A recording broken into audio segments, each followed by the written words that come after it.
बिस्मिल्लाहिर्रहमानिर्रहीम। अस्सलामुअलैकुम स्टूडेंट्स। आज हम केमिस्ट्री क्लास नाइन्थ की कॉन्सेप्चुअल असेसमेंट 4.3 करेंगे। नेशनल बुक फाउंडेशन जो इस साल फेडरल बोर्ड की तरफ से न्यू बुक आई है। 4.3 कह रहा है obtain the valence shell configuration of aluminium and sulphur from their position in the periodic table. आपने इनकी पीरियोडिक टेबल में ग्रुप नंबर और पीरियड नंबर निकालना है और बताना है कि पीरियोडिक टेबल में इनकी पोजीशन कहाँ पे है। सबसे पहले एल्युमिनियम जिसका एटॉमिक नंबर 13 है और मास नंबर 27 है। हमें कैसे पता चला कि इसका एटॉमिक नंबर 13 है और मास नंबर 27 है? आप अपनी आसानी के लिए ये कंसीडर कर सकते हो, जब भी किसी एलिमेंट में जो स्मॉलर वैल्यू होती है वो उसका एटॉमिक नंबर होता है और जो ग्रेटर वैल्यू होती है वो उसका मास नंबर होता है। और इलेक्ट्रॉनिक कन्फिग्रेशन को करते हुए आप उसका ग्रुप नंबर और पीरियड नंबर बताते हो हमेशा एटॉमिक नंबर का। ये नहीं कि मास नंबर का शुरू कर दें। जो भी एटॉमिक नंबर होगा उसकी इलेक्ट्रॉनिक कन्फिग्रेशन निकालनी है। इलेक्ट्रॉनिक कन्फिग्रेशन निकालते हुए फिर आपने उसका ग्रुप नंबर और पीरियड नंबर बताना है। जैसा कि एल्युमिनियम का एटॉमिक नंबर 13 था। अब हमारे पास इसकी जब इलेक्ट्रॉनिक कन्फिग्रेशन की तो इलेक्ट्रॉनिक कन्फिग्रेशन आई 1s2 2s2 2p6 3s2 3p1। 13 था तो काउंट करते हैं, 2 + 2 4, 4 + 6 10, 10 + 2 12 +1 13। इसका मतलब है हमने इलेक्ट्रॉनिक कन्फिग्रेशन 13 की निकाल चुके हैं। अब आपके जहन में बेटा क्वेश्चन आएगा ये कहाँ से निकाली है, तो इसके लिए मैंने अपनी प्रीवियस वीडियो में इलेक्ट्रॉनिक कॉन्फ़िगरेशन को बहुत डिटेल में समझाया हुआ है। अब यहाँ पे मजीद इसलिए नहीं समझा सकता क्योंकि वीडियो बहुत लेंथी हो जाती है बेटा। अब आपने उस वीडियोस को देखते हुए इलेक्ट्रॉनिक कॉन्फ़िगरेशन करनी है। आपके बुक में 20 तक है। आप उस वीडियो को देखते हुए किसी भी एलिमेंट के एटॉमिक नंबर की इलेक्ट्रॉनिक कॉन्फ़िगरेशन कर सकते हैं, क्योंकि फेडरल बोर्ड में 3 नंबर की इलेक्ट्रॉनिक कॉन्फ़िगरेशन आती है और 3 नंबर का यही क्वेश्चन आता है कि इस एलिमेंट का ग्रुप नंबर और पीरियड नंबर बताएं। तो 6 नंबर आपके बेटा फ्री के आज इस वीडियोस के थ्रू हो जाएंगे।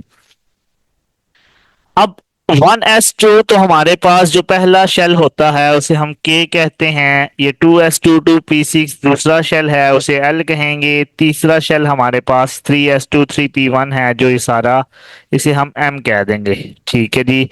सबसे पहले जो लास्ट शेल है उसकी मैं इलेक्ट्रॉनिक कन्फिग्रेशन लिख लेता हूँ। 3s2 3p1। हमेशा जो लास्ट शेल होता है उसके थ्रू हम पीरियड नंबर और ग्रुप नंबर बताते हैं।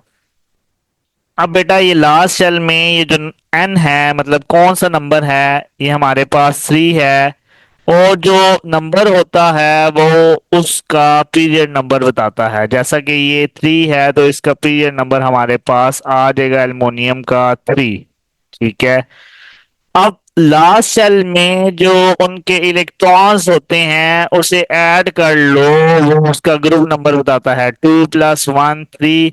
तो इसका मतलब ये है कि एल्युमिनियम का ग्रुप नंबर भी 3 है और हमारे पास इसका पीरियड नंबर भी 3 है।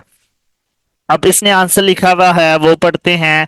वैलेंस शेल इज एम, क्यों? हमारे पास थर्ड शेल है। ठीक है। Hence valence shell configuration, valence shell की कन्फिग्रेशन भी लिख दी है 3s2 3p1 as n 3। Number of shell कौन सा है? Last third. Aluminium is present in third period. जो नंबर ऑफ शेल होता है वो उसका पीरियड नंबर इंडिकेट करता है। Since total number of electrons in the valence subshells are 2 + 1 कितने थे? 3। तो it must be present in group 3 है। बेटा बहुत आसान सा था।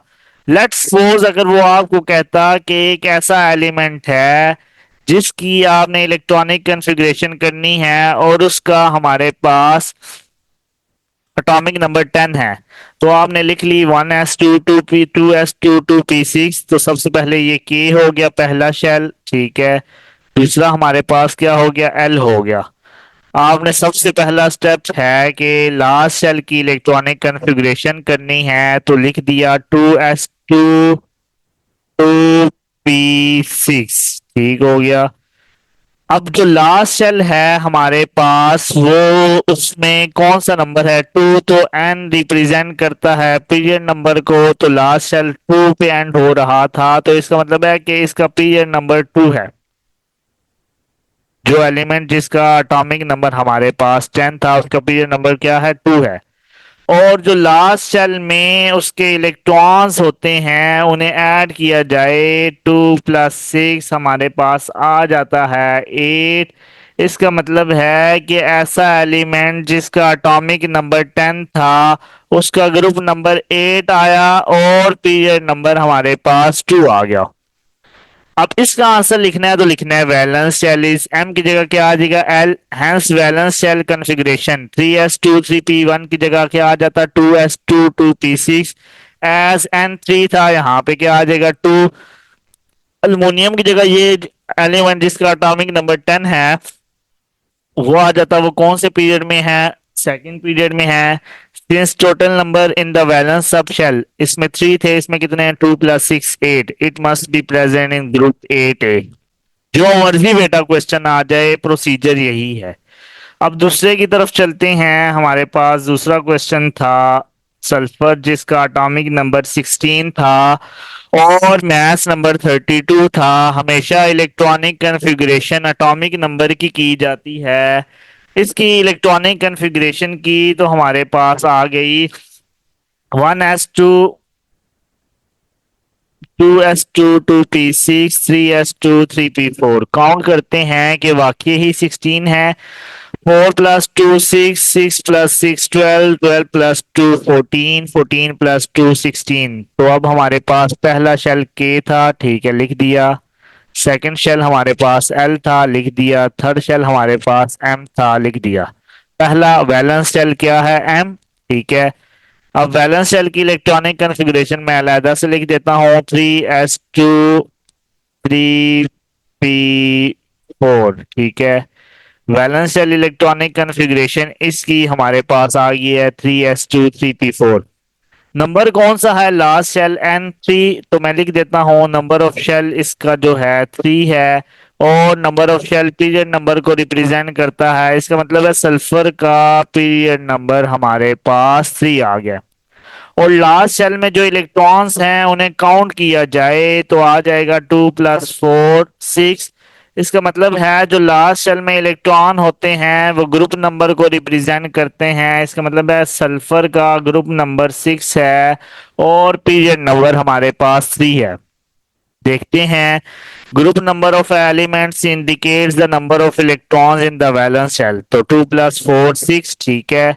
Therefore, sulfur must be present in group 6A, ठीक है। Period number of the element indicates in the value of valence shell, तो लास्ट शेल गया था थर्ड, तो सल्फर प्रेजेंट है थर्ड पीरियड में। अब बेटा मैं आपको एक और एग्जांपल देता हूँ, पोटेशियम जिसका एटॉमिक नंबर 19 है, ताकि आपका मजीद कॉन्सेप्ट क्लियर हो जाए। उसकी इलेक्ट्रॉनिक कन्फिग्रेशन करते हैं, 1s2 2s2, ठीक है, 2p6, ठीक है जी, फिर 3s2 3p6 4s1।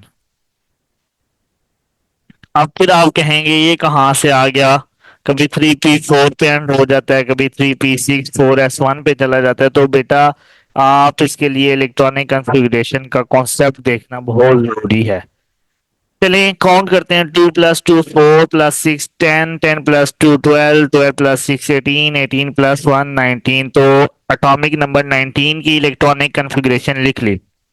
पहला शेल हमारे पास के था, दूसरा शेल हमारे पास एल था, थर्ड शेल हमारे पास बेटा एम था और फोर्थ शेल हमारे पास एन था। स्टेप 1 है, हमेशा आपने वैलेंस शेल की इलेक्ट्रॉनिक कॉन्फ़िगरेशन लिखनी है, तो लिख दिया 4s1। तो लास्ट सेल का नंबर क्या रिप्रेजेंट करता है, N4 है, और वो पीरियड नंबर को रिप्रेजेंट करता है। इसका मतलब ये है पोटेशियम का हमारे पास पीरियड नंबर 4 है, और लास्ट सेल में जितने इलेक्ट्रॉन्स होते हैं उन्हें ऐड किया जाए तो इसमें एक ही इलेक्ट्रॉन है, तो इसका मतलब है इसका ग्रुप नंबर क्या है, 1 है। पोटेशियम का पीरियड नंबर 4 और ग्रुप नंबर 1। इसी तरह बेटा जो भी इलेक्ट्रॉनिक कॉन्फ़िगरेशन आप कही जाए उसके थ्रू आप पीरियड नंबर और ग्रुप नंबर निकाल सकते हैं। अब इसका क्या आंसर होगा, valence shell electronic configuration is 4s1। ठीक है, ग्रुप नंबर इसका क्या था, ग्रुप वैलेंस शेल में हमारे पास इसका शेल नंबर क्या है, अब n होगा, m नहीं होगा, क्योंकि ये n पे खत्म हो रहा है। Group number of the element indicates the number of electron in the valence shell, इसके कितने हैं, 1 है, तो यहाँ 1 आ गया है। Since potassium must be present in group 1a, period number of the element indicates the value of valence shell। n क्या है, इसमें 4 है, तो पोटेशियम का पीरियड नंबर क्या हो जाएगा, 4। होप सो बेटा आपको ये समझ आ गया होगा। अगर आपको कोई भी डिफिकल्टी हुई तो आप कमेंट बॉक्स में मेंशन कर सकते हैं। Thank you so much. Allah Hafiz.